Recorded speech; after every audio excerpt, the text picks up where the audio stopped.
I found that nothing in life is worthwhile unless you take risks. Nothing.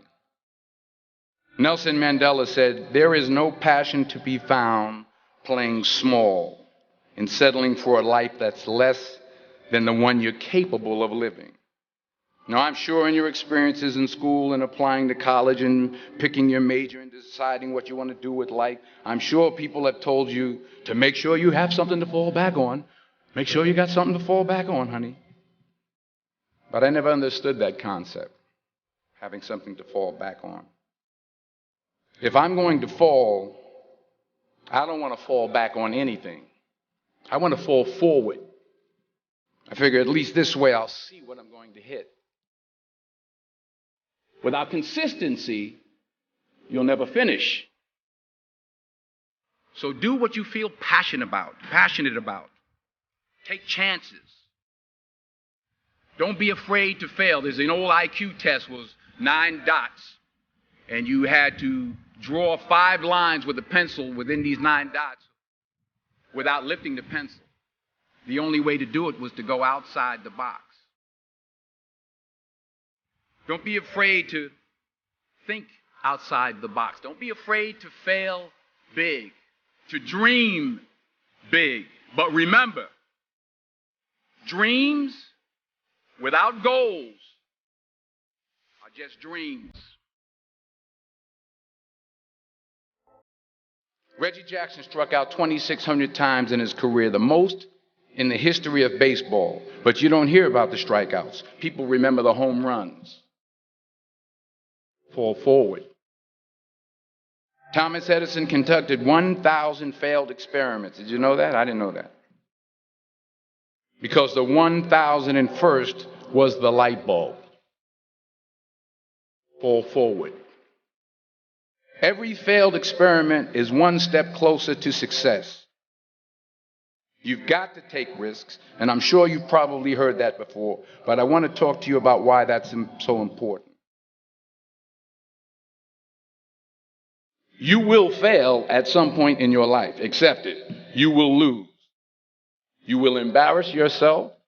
You will suck at something. There's no doubt about it.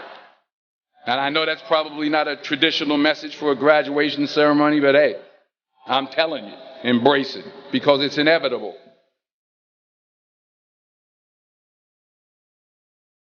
In the acting business, you fail all the time. Early on in my career, I auditioned for a part in a Broadway musical. Perfect role for me, I thought, except for the fact that I can't sing. I didn't get the job. But here's the thing. I didn't quit. I didn't fall back. I walked out of there to prepare for the next audition, and the next audition, and the next audition. I prayed. I prayed. And I prayed. But I continued to fail and fail and fail. But it didn't matter because you know what? There's an old saying, you hang around the barbershop long enough, sooner or later you're going to get a haircut. So you will catch a break, and I did catch a break. Last year, I did a play called Fences on Broadway. But here's the kicker.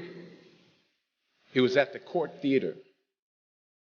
It was at the same theater that I failed that first audition 30 years prior. The point is, every graduate here today has the training and the talent to succeed. But do you have the guts to fail? If you don't fail, you're not even trying. I'll say it again. If you don't fail, you're not even trying. To get something you never had, you have to do something you never did. Imagine you're on your deathbed, and standing around your deathbed are the ghosts representing your unfulfilled potential. The ghost of the ideas you never acted on. The ghost of the talents you didn't use. And they're standing around your bed, angry, disappointed, and upset. They say, we came to you because you could have brought us to life, they say. And now we have to go to the grave together. So I ask you today, how many ghosts are going to be around your bed when your time comes?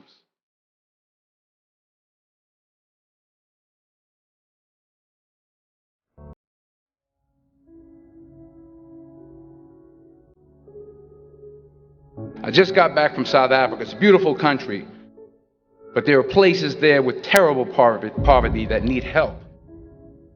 And Africa is just the tip of the iceberg. The Middle East needs your help. Japan needs your help. Alabama needs your help. Tennessee needs your help. Louisiana needs your help. Philadelphia needs your help. The world needs a lot, and we need it from you. We really do. We need it from you young people. I mean, I'm not speaking for the rest of us up here, but I know I'm getting a little grayer. We need it from you, the young people, because remember this. You got to get out there. You got to give it everything you got, whether it's your time, your talent, your prayers, or your treasures. What are you going to do with what you have? I'm not talking about how much you have. Some of you are business majors. Some of you are theologians, nurses, sociologists. Some of you have money. Some of you have patience. Some of you have kindness. Some of you have love. Some of you have the gift of long suffering. Whatever it is, whatever your gift is, what are you going to do with what you have? All right, now here's my last point about failure. Sometimes it's the best way to figure out where you're going. Your life will never be a straight path. I began at Fordham University as a pre-med student. I took a course called cardiac morphogenesis. I couldn't read it, I couldn't say it, I sure couldn't pass it. So then I decided to go into pre-law, then journalism. And with no academic focus, my grades took off in their own direction. I was a 1.8 GPA, and the university very politely suggested that it might be better to take some time off. I was 20 years old. I was at my lowest point. And then one day, and I remember the exact day, March 27th, 1975, I was helping my mother in her beauty shop. My mother owned a beauty shop up in Mount Vernon. And there was this older woman who was considered one of the elders in the town. And I didn't know her personally, but I was looking in the mirror, and every time I looked at the mirror, I could see her behind me, and she was staring at me. She just kept looking at me. Every time I looked at her, she kept giving me these strange looks. So she finally took the dryer off her head and she said something I'll never forget. She said, "Young boy, I have a prophecy, a spiritual prophecy." She said, "You are going to travel the world and speak to millions of people." And in the years that followed, just as that woman prophesied, I have traveled the world and I have spoken to millions of people through my movies. Millions who up till this day couldn't see me, who up till this day I couldn't see while I was talking to them, and they couldn't see me, they could only see the movie. They couldn't see the real me. But I see you today, and I'm encouraged by what I see. And I'm strengthened by what I see. Because taking risk is not just about going for a job. It's also about knowing what you know and what you don't know. It's about being open to people and to ideas. The chances you take, the people you meet, the people you love, the faith that you have, that's what's going to define you. Never be discouraged. Never hold back. Give everything you got. And when you fall throughout life, remember this: fall forward.